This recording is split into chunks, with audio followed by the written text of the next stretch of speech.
I don't talk about prison for clout or anything of the sort. And to be 100% honest with you guys, I've never been that guy, that violent guy that will just run up on you, rob you, take your shit, shoot you, pull a gun on you, or violent whatsoever.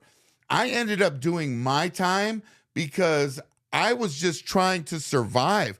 I lived on the streets at a young age, and I found myself on plenty of occasions not having a place to live, not having food in my mouth. So I would do what I had to do in order to get it.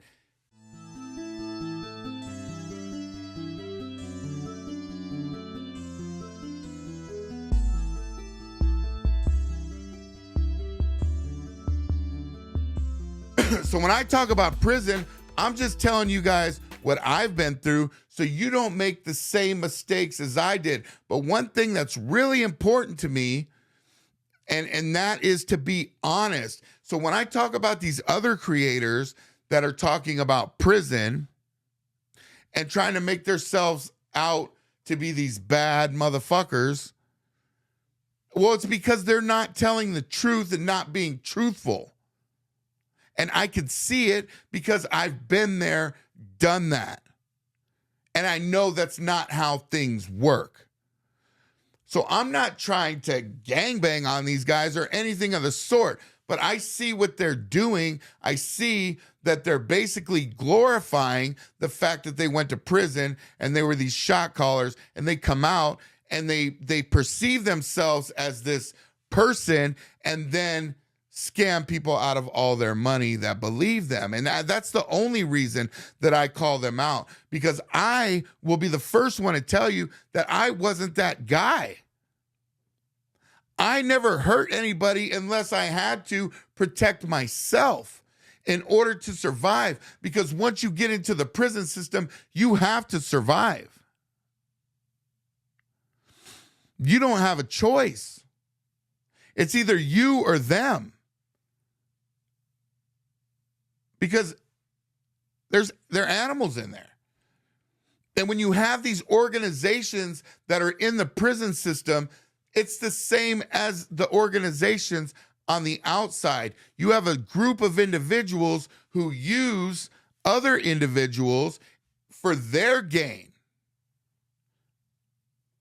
So if you look at it on the outside, you have these corrupt politicians using the American people to get rich and get power. It's the same in the prison system. That's why I could see what's going on with the politics, because it's the exact same.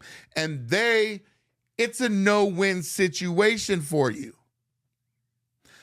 Because if you go against the grain, you become a victim. And if it's just one or two individuals, it's okay. You can probably deal with that. But you can't fight 200. They're going to get you.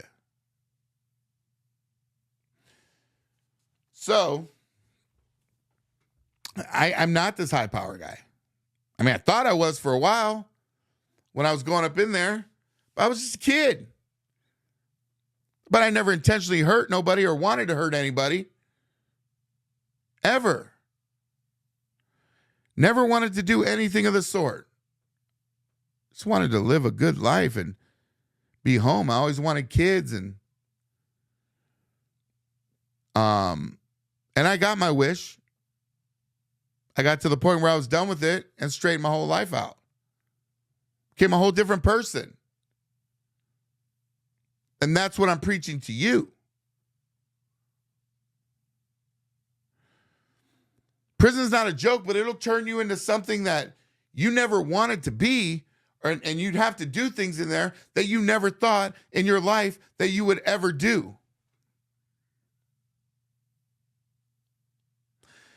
I have. I did. But it was just, I had to survive. I had to survive. You have got to start thinking of the consequences before you act. Okay? And I know it's hard. I know it's hard. I'm sitting here preaching, don't steal this, don't go to McDonald's, don't try to get over at the grocery store, don't do this. And I know where you're coming from. I know exactly where you're coming from. I know you're hungry. I know you don't have a place to go. I know that you're struggling out there. And I know sometimes going to prison seems like a good thing because you have food, you have a roof over your head. That was my mentality. So I know it's hard for you guys. You have to outweigh the consequences from the benefits. And one of the worst things that happened to me in the prison system is the fact that I lost my freedom. I didn't get to have my first child, who I'm blessed with, till I was 35 years old. My life didn't start till I was 35 years old. I thought I was going to be in prison for the rest of my life. I thought it was never going to end. This is where I belong. But it's not. And neither do you.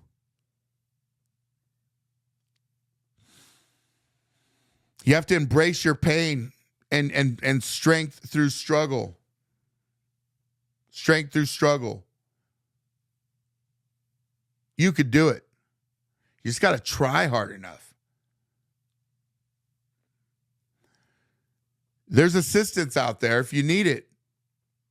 But you know, I feel that struggle makes, when you go through struggles in your life, it makes you a better person because you know how to deal with that struggle or that aspect of the struggle if it ever comes up again. It builds character. Struggle builds character. Cuffs build character. Sometimes you need a reality check. A lot of times you have to hit rock bottom because when I got out of prison, I wasn't doing great. I didn't have anything. I didn't have shit. Like I had $200 of gate money and nowhere to go. I answered a job in the paper. It was for a driver position. And I get there, I don't know what the driver position is, and it ended up being a driver for escorts. And I made good money. I took the job. But I knew that I could not go on with that. But I was in a position where I needed it. It wasn't illegal. But when I was doing it, I was like, fuck, dude, something could happen out here and I could end up back in prison.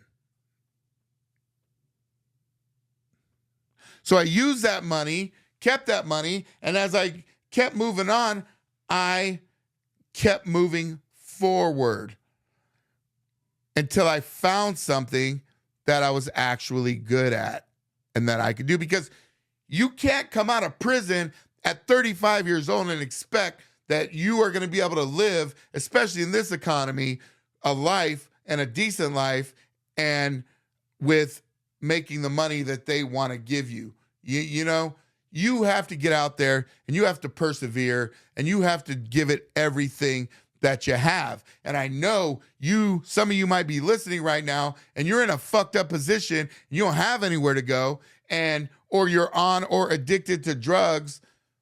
Because when I never got into drugs. Drugs wasn't my thing, but I did when I was 18, 19, 20, do methamphetamine, not because I wanted to do methamphetamine, but because I had nowhere to go. And everywhere that I was jumping house to house to go, they were all doing methamphetamine and they were up all fucking night. And I didn't want to go sleep in that house while everybody's up tweaking. I didn't know what the fuck was going to happen to me there. So I did it. And I hated it. Every minute of it. I have such bad anxiety. When I was doing it for those 3 years, I went to the hospital 30 fucking times thinking I was having a heart attack. I didn't enjoy doing it. I love to be in control of myself. And when you're on drugs like that, you're not in control of yourself. You're never in control of yourself. So if you're dealing with addiction or anything like that, it could get better, man. It could get better. And there's resources out there that will help you. Mind you, I don't think that there's enough resources for the people who are dealing with addiction, because I feel that the pharmaceutical companies in this country is the ones who got American people addicted to these substances. But my prison stories, yeah, I tell them sometimes because, I've seen some crazy shit, and a lot of people like to hear about it. I can't take back what I've seen, and I don't mind telling you guys my experiences and what I've seen and what I did inside the system. Because I've seen a lot of shit. But because I talk about those stories doesn't mean I'm glorifying the life or glorifying prison. I'm just telling you my personal experiences. I don't want anybody to be locked up or anybody be in prison. I don't wish it upon anybody. There's a lot of people who deserve to be in prison. A lot of people who never deserve to see the light of day. And I've met a lot of them. I've met a lot of people who will never change, who talk about, when I get out, I'm going to do this and I'm going to do that and I'm going to do that. They don't want to be productive members of society. When I went to a level 4 yard, every single cellie I had there was a killer, was a lifer. Some of them regretted it. Some of them wish they could take it back. Others are institutionalized and they just don't care. Yeah, I was never no shot caller, but I did meet a lot of interesting characters, man. Like when I was in 2A, Riverside County Jail, y'all remember Timothy Russell? You could look him up. In 95, 96, he killed 2 police officers in, I think, Cabazon. Him and his wife were having a fight. She called the cops. He went up onto the hill. As soon as they got there, he sniped them, killed them both. They sentenced him to death, Riverside County, and he was waiting for death row to come pick him up. And right there in High Power, that's where they put all the cats going to death row. I used to talk to him. He was my neighbor, and he regretted it, but he was an older cat, man, and he just was locked into the mindset of back in the day. He was a war vet. He probably had PTSD. He was pretty sad, though. Pretty sad individual. He had regret for sure. And then I've met cats that just don't deserve to be on the streets. Like Gator, the one who came out of the Vision Gator, man, he's fucking serial killing motherfucker, man. They don't care. They deserve to be in prison. People who are peddling, just hurting people and doing it because, there's bad people that are born in this world and they don't deserve to see the light of day. They don't deserve to walk among us. There's also a lot of people in prison as well that probably shouldn't be in there and they could be helped another way. Basically property crimes, stuff that nobody got hurt and they actually regret it. And they have to be, they end up experiencing this other side, which kind of humbles them though. Because when you get into the prison system, you're in a completely different world. A lot of people think, the cops run things in there, but they don't. The inmates do. So you're going to comply or you're going to be dealt with. And that's just the way it is, especially if you're on the higher levels. The higher levels aren't, the lower levels are, you can pretty much do whatever you want. There's little fights and fist fighting in there and stuff. But when you get to the higher levels, it's a whole different ball game. But yeah, so I'm not some high power motherfucker at all. I'm just a survivor. I just survived it. And I learned a lot from it. And I honestly, I don't think with the life I lived when I was a kid to the time I went to prison, if I wouldn't have went to prison, I don't know where I would be today. I would say I'd probably be dead. Because I was just around the wrong type of people.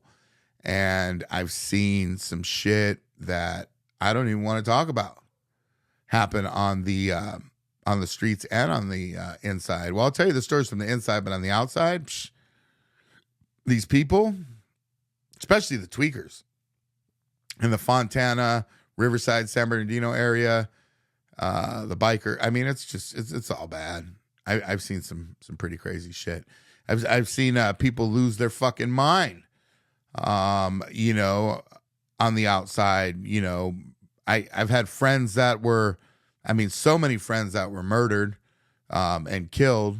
One of them, you know, which I'll do a podcast on later, her nut job ass boyfriend stabbed her like 50 times with a fucking bayonet in Temecula. You'd think that'd be a nice place. This dude was a fucking psycho, man, because they get on these fucking drugs and they just, I don't know, they snap. And so, like I said, I had one of my cellies. He was a lifer. His name was Raymond Banda. Called him Remo. He was my cellie. I told him one day I'd tell his story because his story's kind of crazy. So let's see. Here's the story of Raymond Banda. So he's from Corona. A lot of you know Corona, and he grew up with this cat that he ended up killing. I mean, they were best friends. They grew up since they were fucking kids. And his friend joined one gang. He joined another. And so Remo went over to his house because they were beefing, knocked on the door.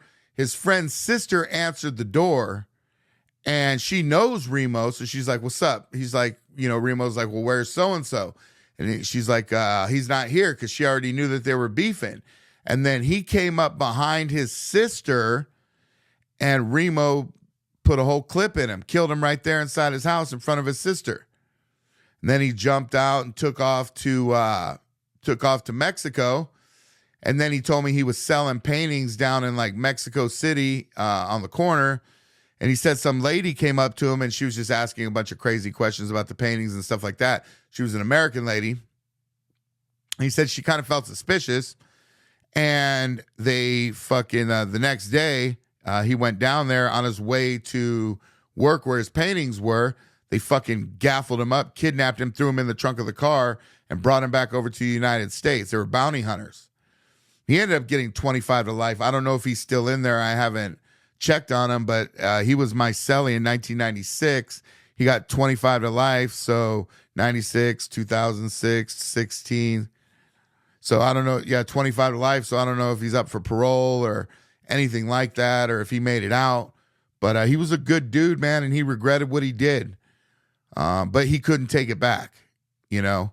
And I believe that you can't take somebody's life for something so petty, you know. I mean, it's just, and so many people have done it. Like back in the days when I was running around with those in the neighborhood and stuff like that. That's what they did. I mean, people would lose their life every day for no apparent reason whatsoever over a street or an argument, or everybody always had to pull out a gun and shoot and kill somebody. And, you know, these guys don't realize that death is final, you know, it's final.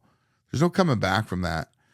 And I've seen a lot of it on the inside, a lot of it on the outside. And that's why I tell my stories. So maybe, you know, you won't find yourself in the same circumstance or the same situation and you can get out of it. But I know, like I said earlier, there's a lot of you out there struggling. And I know for me to sit there and say, just take a step back and rethink your situation, I know that's hard for you to comprehend. And I know it's hard for you to even fathom because you're struggling right now. It's like, they always say, never go to the grocery store when you're hungry, you know? So I feel you guys. I feel you out there struggling. I feel that you don't know where your next meal is going to come from or where you're going to sleep tonight. And I know it's easy for me sitting here to say, hey, man, you know, don't do it. Don't do it. But, you know, your everybody has a different circumstance. I just hope, you know, that you listen to this and make the right decision and kind of sit back and think about it and be like, look, is this where I want to be? Do I want to go and put myself in that situation? And do I want to hurt somebody to get put in that situation, because even though I never hurt anybody in my life physically, I've stole cars and all that kind of shit, and that hurt them. So imagine, if I get rich someday, I'd love to look everybody up, because let me tell you something. Say for instance, that's all you have. If you only have a car, that's it, and you need that car to get your kids to school and get back and forth to work, and somebody comes and steals it and takes that away from you and then destroys it, or it gets destroyed, then you, number one, have to come out of pocket with money maybe you don't even have. Your kids can't get to school. You can't get to work. So you may not think that doing something as stupid as stealing a car affects people, but it affects them in some of the biggest ways. That's why I have such a big problem with Repo Man, and I'm going to do a podcast on them pretty soon, because, you can't, when somebody's doing bad and somebody's struggling, I mean, you don't know their life. You don't know what you're walking into at any time, So I'm just coming on here to say, what I want to do is I want you guys to get an idea of who I really am as a person, and let you know that, I'm not that shot caller guy. I've been asked to have keys to the yards, and I have declined them because I know the consequences that every single person I've ever seen, the majority of the time they have the keys to the yard, they end up messing up. And most of them do it because of the drugs that run through. They want to be a key holder because they get X amount of drugs and they want to get high. And that was never my style, never my get down. And I wasn't going to, there's so many people who got hit in the prison system when I was there that I actually felt bad for, because they were good people. They just made stupid mistakes, And so, that's it for me. But so I just want to let you guys know, that's why I don't talk about prison for clout. I talk about prison because I'm hoping that my stories will dissuade you from going, and it'll help you find yourself, find out what you could do, how you can improve your life, how you can improve people's lives around you. And if you're sincere, there's good people out there that'll give you that helping hand, because they can sense it. They can sense what kind of person you are. And that's one thing we learned in prison, is how to be able to sense the type of person that we're dealing with. That's why I keep my circle very small. I don't trust a lot of people, because, if you really get down to it, there's a lot of people out there that want to see you fail. Misery loves company. Always remember that. Nobody wants to fail on their own. They want to take somebody down with them. Don't let them do that to you. I'm Casper. This is the American You Show. Until next time.